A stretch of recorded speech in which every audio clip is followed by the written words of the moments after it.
Hey everyone! Today, we're diving deep into one of the most budget-friendly and reliable teams in Axie Origins Rare Era. If you're looking to climb the ranks without breaking the bank, I've got you covered with our signature Anemone build. This comp has been making waves with its solid performance in the current meta, featuring an Aqua frontline, an any class mid, and a bird backline. Let's break down why this team is so effective. First up, Sea Slug. This card brings huge utility by cleansing debuffs like Poison, Weak, Deathmark, and more. That's critical for staying clean against debuff-heavy teams. Anemone, on the other hand, scales its damage as enemies fall, which means it rewards you for being patient and playing strategically. Plus, with smart rune choices like Way of Aquatic level 3, Pure Power level 3, and Way of Bird level 3, you're stacking passive offense, bubble, feather, and a 12% attack bonus for the allies. That lets you outlast opponents and really rack up the value. Now, this comp does well on the ladder. Breaking into the top 10 or top 100 is totally realistic, and I'd rate the difficulty of playing this team as medium. It's all about timing with your attack cards, using Sea Slug wisely, and keeping track of your energy fragments to keep the engine running smoothly. Alright, let's break down the core cards. Just a heads up, Ambush is a key ability, and you have the option to target either the front or back enemy axes. Let's start with Anemone. It's an attack that loses 10 attack with each use, but it gains 20 attack every time an enemy dies. This is all about timing. Each kill powers up your damage, so make sure you time those takedowns to maximize your hits. Sea Slug's got some great utility. It cleanses up to 4 debuffs, or if it's already debuffed, it fires off an extra plus 15 damage. Solid stuff for surviving those tough debuff teams. Piranha is a lifesaver. It steals 25% of unblocked damage as HP, so it's great for sustaining through longer fights. Then there's Jero. This card is a nightmare for your opponents. It applies 3 Fragile and 3 Deathmark, which basically wrecks their defenses and makes them take even more damage. Nimmo Tail is a must-have too. It lets you fetch a Nimmo card from your deck and grants an energy fragment. This is super important for ramping up early in the game. Then we have Cottontail. If your Axie is in the mid lane, this card heals proportionally to your energy fragments, plus it grants you 1 extra energy if 8 fragments fully consumed. Toothless Bite is another card for the mid lane. It applies 4 Deathmark and 2 Bleed, keeping the pressure up without overextending. Just a quick note, make sure all your attack cards are at least level 2 to really maximize your damage output and gain those extra effects. Prioritize leveling up cards like Jero, Anemone, Toothless Bite, and Piranha to get the best performance. Now, let's talk about the runes and charms you'll want to use for this build. For the runes, you're going to want Way of Aquatic level 3 on your frontline Aqua. This rune gives plus 2 bubble at the start of the battle and once per turn. Plus it boosts your damage by plus 100% when bubble is active, with an extra plus 75% bonus on multi-hit and AoE attacks. It's perfect for that frontline pressure. Pure Power level 3 in the mid lane.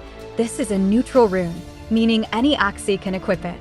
It grants a plus 12% attack boost for all allies, which is great for overall team damage. Way of Bird level 3 in the back lane. You get plus 2 feather at the start of the battle, and plus 1 to allied Axies. Your attacks also gain an extra 15% damage, which is a nice bonus for that backline. Now for the charms. On the front Aqua, you'll want Aquatic's Energy Drink S. This charm applies Degrade and adds plus 2 bubble, providing both pressure and utility. For extra power, use the charm of Power level 1 for plus 6 attack on single hit cards like Anemone and Piranha.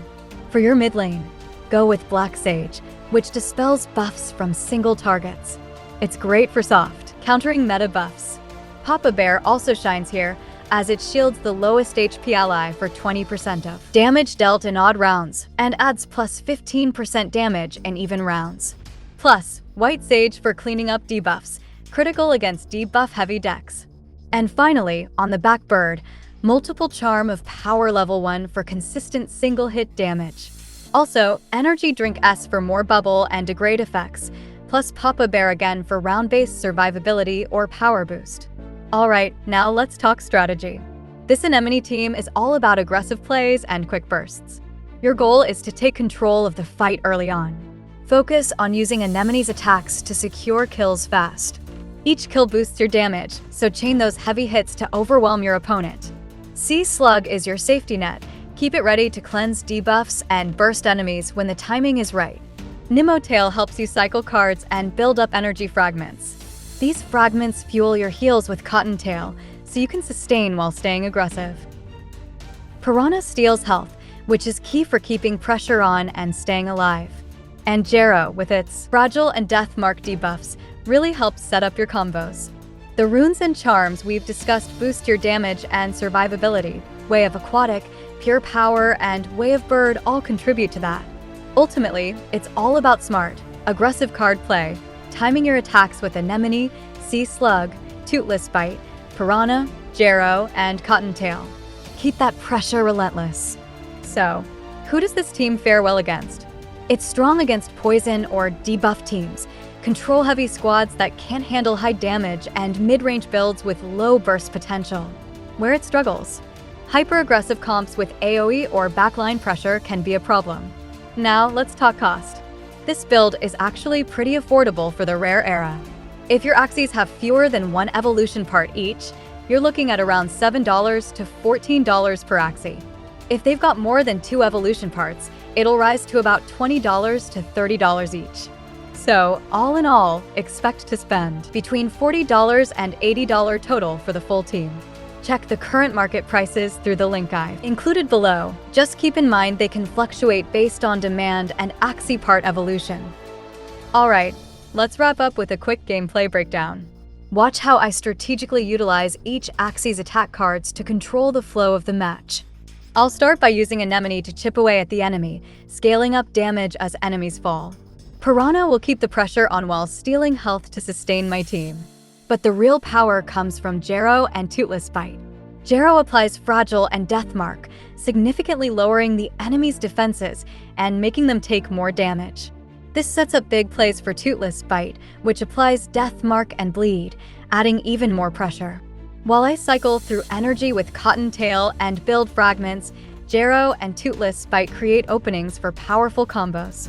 It's all about using those key attack cards at the right moment to break down your opponent's defenses and keep up the relentless pressure.